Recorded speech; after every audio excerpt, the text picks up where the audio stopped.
Stitt.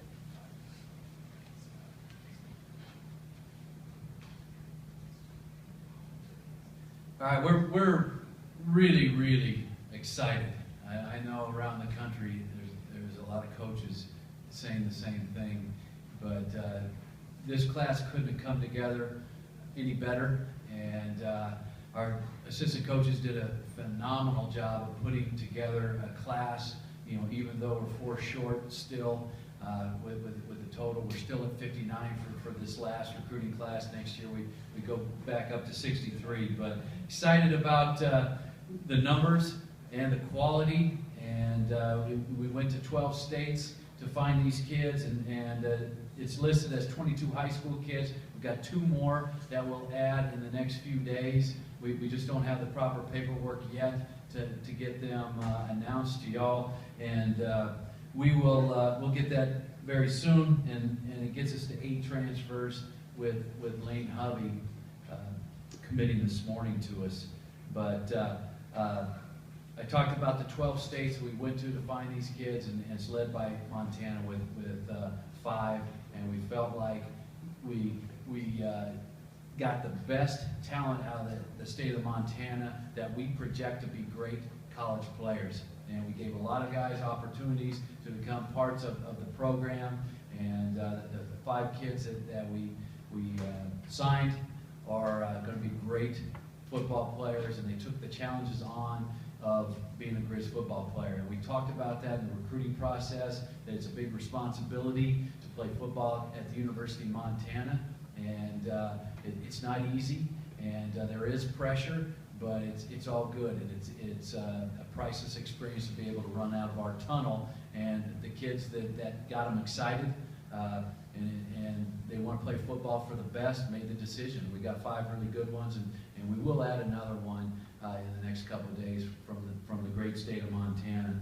But we want to build this thing from the ground up.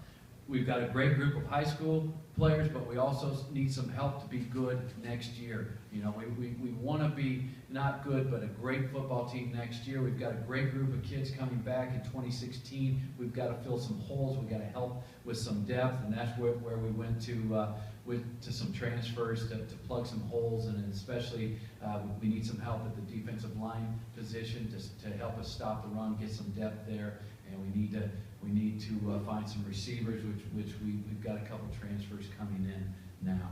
But we feel good about where we're at, and we will end up this spring look for a few more transfers to fill some holes by the end of spring, and some drop-down guys from 4-year schools that we can bring in for the summer and next season.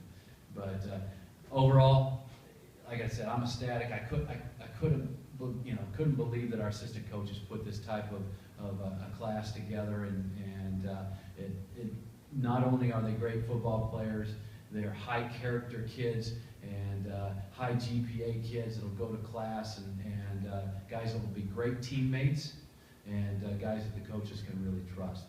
So I'll take some questions now.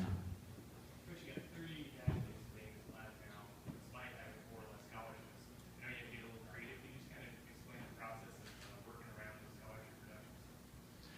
You know, it just kind of comes together, and you go after the kids early and get offers out that you've evaluated their talent, and you look at, you know, because of the FCS rules, you can give partials. Not everybody is a full ride, and you need to look at each player on how fast are they going to be ready.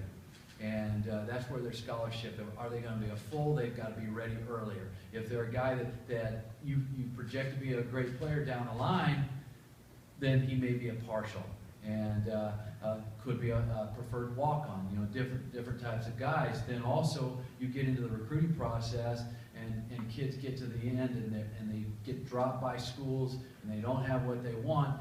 Then maybe you can get a top quality recruit for maybe less than you would have earlier in the process, because they're panicking a little bit because they need to be placed someplace. And I feel like we got a couple really quality players late for not that much scholarship, but I feel like they're good enough, they will be a full scholarship guy in the end.